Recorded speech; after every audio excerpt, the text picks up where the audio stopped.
শিক্ষার্থী বন্ধুরা, আজকে আমি একটা মজার ছড়ার লাইনের মাধ্যমে তোমাদের মনে রাখতে বলবো বাবরের যুদ্ধ সমূহ। তো চলো আমরা জেনে নিই। দেখো, এই লাইনটা মনে রাখো, বাবর পানি খেয়ে ছাদে ঘুমায়। এই লাইনটা দিয়ে আমরা বাবর সারা জীবনে, মোগল সম্রাট বাবর যা যা যুদ্ধ করেছে আমরা সব মনে রাখবো।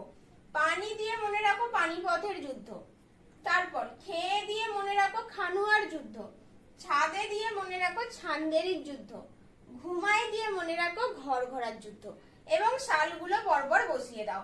পানিপথের যুদ্ধ 1526, তারপরের বছরই 1527, তারপরের বছর 1528, তারপর 1529। তো দেখো কত সহজ বাবরের যুদ্ধ সমূহ, তোমাদের আর গোলাবে না কত সালে হয়েছিল, যেটা তোমাদের সপ্তম শ্রেণীর ইতিহাস সিলেবাসে আছে। তো আশা করছি তোমরা আর কেউ ভুলবে না বাবরের যুদ্ধ সমূহ।